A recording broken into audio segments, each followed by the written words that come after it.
श्री गुरुदेव दत्त. तुळा राशीचा मागील काळ पाहिला तर एक गोष्ट खूप स्पष्ट दिसते की ही राशी सतत संतुलन शोधत राहणारी आहे. जुने ग्रहस्थिती संकेत असे दाखवते की मनात गोंधळ, निर्णयात विलंब आणि संधी जवळ येऊनही हातातून निसटणे हे वारंवार घडत होते. काही लोकांना अचानक पैसा मिळाला पण तो टिकला नाही. काहींना नवीन संधी मिळाल्या पण योग्य वेळी निर्णय न घेतल्यामुळे त्या संधी पुढे गेल्या. पंचांगाच्या दृष्टीने पाहिले तर मागील काळात शनीचा प्रभाव शिकवण देणारा होता. म्हणजे प्रत्येक चुकीनंतर एक धडा मिळत होता. हा संदेश तुमच्यापर्यंत पोहोचला असेल तर गुरुदेव दत्त लिहा कमेंट्समध्ये. गुरुग्रहांची साथ होती पण ती स्थिर नव्हती, त्यामुळे प्रगती होती पण वेग कमी होता. चंद्राचा प्रभाव मनावर जास्त पडत होता, त्यामुळे भावनिक निर्णय वाढले आणि अनेक वेळा तर्कापेक्षा भावना जास्त सक्रिय झाल्या. या काळात तुळ राशीच्या अनेक लोकांना अनुभवले की कामात मेहनत जास्त असूनही मानसिक समाधान कमी आहे. नात्यांमध्ये गैरसमज, संवादात तुटकपणा आणि विश्वासाची कमतरता जाणवत होती. काही जुन्या मैत्री किंवा संबंध अचानक दूर गेले आणि काही गोष्टी न सांगता संपल्या.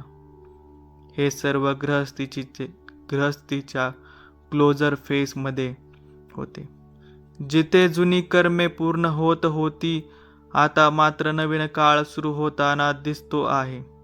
आणि हा बदल हळूहळू नाही तर टप्प्याटप्प्याने जाणवणार आहे. सुरुवातीला थोडा गोंधळ वाटेल, कारण जुन्या गोष्टी संपताना मन अस्थिर होते, पण त्यानंतर स्पष्ट दिशा दिसू लागेल. हा काळ रिस्टार्ट एनर्जी सारखा आहे, जिथे जुनं थांबून नवीन सुरुवात होते. आगामी काळात तुळ राशीसाठी सर्वात मोठा बदल आर्थिक क्षेत्रात दिसतो. जुने अडकलेले पैसे परत मिळण्याची शक्यता आहे. काही लोकांना अचानक बोनस, नवा प्रोजेक्ट किंवा नवीन उत्पन्नाचा मार्ग मिळू शकतो. पण हा पैसा टिकवण्यासाठी सर्वात मोठी गोष्ट म्हणजे नियोजन.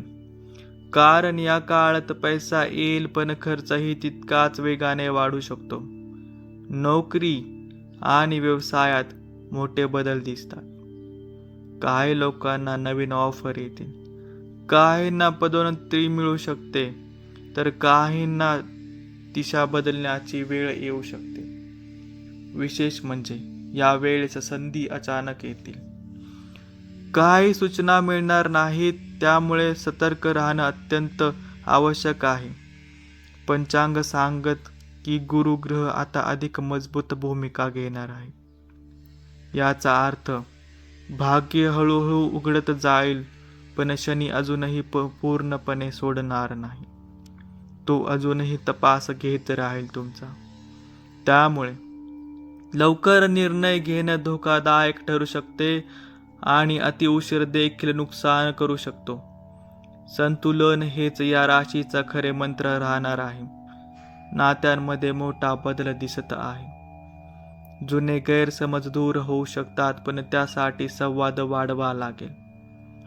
काही लोकांना जुने संपर्क मिळतील, पण प्रत्येक परत आलेली व्यक्ती चांगलीच असेल असे नाही. त्यामुळे विश्वास ठेवताना सावधगिरी आवश्यक आहे. श्री गुरुदेव दत्त. मानसिक पातळीवर एक मोठा बदल होईल. जो गोंधळ मागील काही काळात होता तो हळूहळू कमी होईल आणि आत्मविश्वास परत येईल. निर्णय हा घेण्यासाठी क्षमता मजबूत होईल आणि अंतर्मन स्पष्ट संकेत देऊ लागेल. श्री गुरुदेव दत्तांचं नामस्मरण करा. या काळात एक विशेष गोष्ट घडू शकते, ती म्हणजे अचानक दिशा बदलणारी संधी. म्हणजे अशी संधी जी साधी वाटेल पण प्रत्येक पुढे पावलासोबत मोठे बदल घडवेल. हे काम, व्यवसाय आणि परदेशाशी संबंध देखील असू शकते. पण या सगळ्यात एक मोठा इशारा देखील आहे. कोणतीही जलद पैसा येणारी योजना, संशयास्पद ऑफर किंवा अतिशय आकर्षण वचन देणारी गोष्ट यात गुंतवण्याआधी पूर्ण तपास आवश्यक आहे. कारण या काळात एकीकडे नशीब उघडत आहे तर दुसरीकडे परीक्षा देखील सुरू आहे. श्री गुरुदेव दत्तांचे नामस्मरण करीत राहा. आध्यात्मिक पातळीवर हा काळ जागृतीचा काळ आहे. ध्यान, प्रार्थना, शांतता आणि संयम यामुळे खूप मोठा फायदा होईल. मन जितकं स्थिर राहील तितका निर्णय अचूक होईल. शेवटी एकच मोठा संदेश आहे की तुळा राशीसाठी पुढचा काळ थांबलेला नाही तर तो सुरू होणारा आहे. जुनं संपत आहे आणि नवीन अध्याय लिहिला जात आहे. पण या अध्यायाचा लेखक तुम्ही स्वतः आहात. योग्य निर्णय, योग्य वेळ आणि योग्य संयम ठेवला तर हा काळ तुमचंच आयुष्य पूर्णपणे बदलू शकतो.